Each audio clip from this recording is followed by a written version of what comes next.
Now, a new report by a think tank claims that Labour's 2030 net zero plans could cost the taxpayer a whopping £116 billion. Well, joining me now is Iain Mansfield. He's Director of Research at Policy Exchange. Iain, thank you for joining me on this. How have you come up with this figure? Because we've heard all sorts of figures about net zero plans. Certainly the 28 billion is one we're very familiar with in terms of Labour. But just tell us your calculations. What's behind this huge figure to our public finances, which, of course, we just can't afford in the current cost of living crisis? Absolutely, Peter. So essentially, we've worked with Aurora Energy Services to do some very detailed economic modelling. It takes a real bottom-up approach, looking at all the different projects you'd need, how many wind farms, how many solar plants, all of the rest of it, and builds that into an overall figure up over the next years.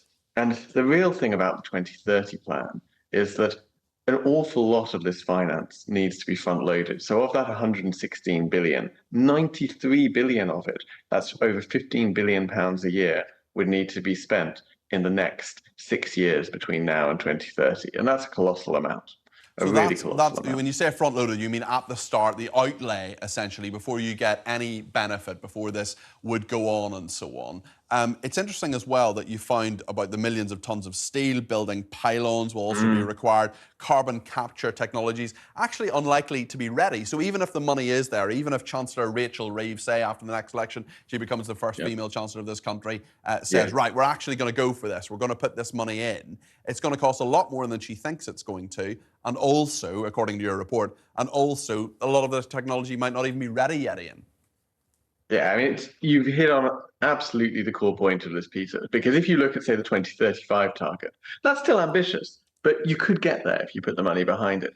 In 2030, let's just take offshore wind, for example. So historically, we've been building about 1 gigawatt of offshore wind a year.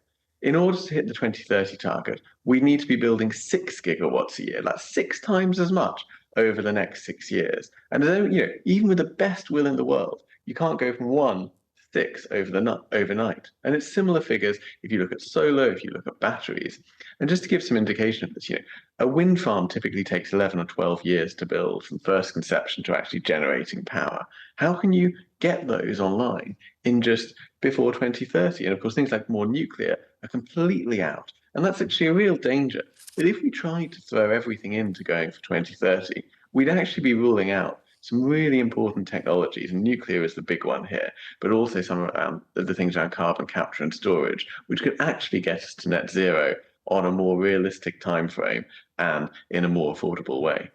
Iain, let's talk a little bit about nuclear, because it's kind of the elephant in the room, and a lot of people don't want to say that nuclear is generally pretty clean, generally very reliable, and actually used by many other countries. Like France, for example, uses a lot of nuclear power. But we've seen successive governments, the Liberal Democrats were part of the coalition government when Nick Clegg didn't want to invest in nuclear, but we've also seen 14 years of the Conservatives in government not investing in nuclear. In terms of what Labour would want to do in nuclear, that's, I think, slightly unclear as well. But really, it makes perfect sense to invest in nuclear, doesn't it?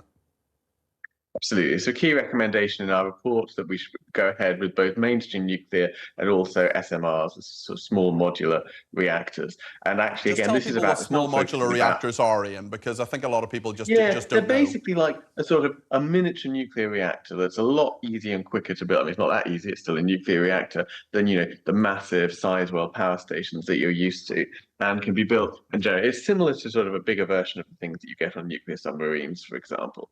And actually, this is what we're saying. We should be focused on getting to net zero by 2050, the overall trajectory, and not rushing it for an unrealistic target in 2030. The thing about nuclear and renewables is essentially they're two sides of the coin. So renewables, solar and wind, they're brilliant at giving you very cheap electricity, but obviously we know the sun doesn't always shine, the wind doesn't always blow. And so you've also got to have this base load.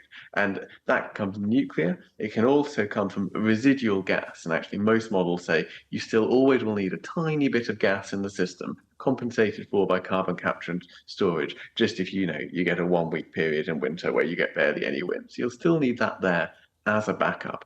And actually, we can do great stuff on decarbonising the grid. And demand is going to rise as we all start buying electric cars and heat pumps and whatnot. But we can do great stuff on decarbonising it if we do it sensibly. And part of what we're doing with this report is that politicians like to go on the air, they like to make announcements, they like to make these commitments. But as we go into an election year, we want to make sure that everyone has the best evidence available to them about what these commitments would actually cost and whether or not they are achievable. Talking about politicians, Keir Starmer is in North Wales today. He's with the Welsh First Minister Vaughan Gething. Sir Keir is going to argue that Labour's plans for a publicly owned clean energy company will get Putin's boot off our throat amid the war with Ukraine. He's also going to say that a British-owned power company will be a key pillar of a modern British economy. He's mentioned that a number of times previously, including in his conference speech last year. He says that will offer secure, homegrown British energy. This is a basic duty of government, and it's frankly unpatriotic for the Tories to oppose it. What do you make of those comments?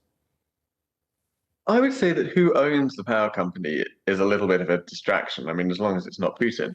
I mean, we can have it owned by the state or we can have it owned by a private company. What actually will make us energy sufficient isn't whose name is on the top of the notepaper, but it's how many wind farms do we have? How much battery storage do we have? Do we have nuclear plants up and generating? Do we have supplies of gas waiting there in winter so that we have those reserves that we can draw on?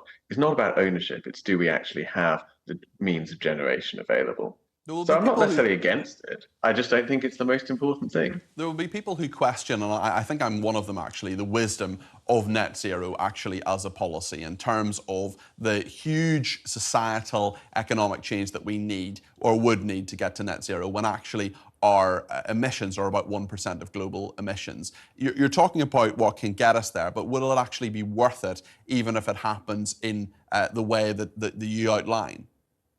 Yeah, so I think it will be worth it as long as we do it in a sensible way. I mean, if you look at the cost curves on things like solar power, on wind, we can actually see, I mean, if you look at wind, 10 years ago, this was, typically costing more than, £100 per, per unit generated. And that's come down by about half or a third. It's happening on solar as well. You just look at the lines on the graph, they're absolutely falling. And actually, the energy crisis that we saw 2 years ago shows us what happens if you are dependent on fossil fuels, which are being imported from pretty unstable areas of the world. So in the long term, this is the next industrial revolution. If we don't want to be left behind, we've got to get with the program, but we've got to make sure that we do it at a rate that A, can be afforded, B, that we can actually build, and C, is sustainable. It needs to be a smooth and seamless transition. That's what the British public and the British consumers are going to want.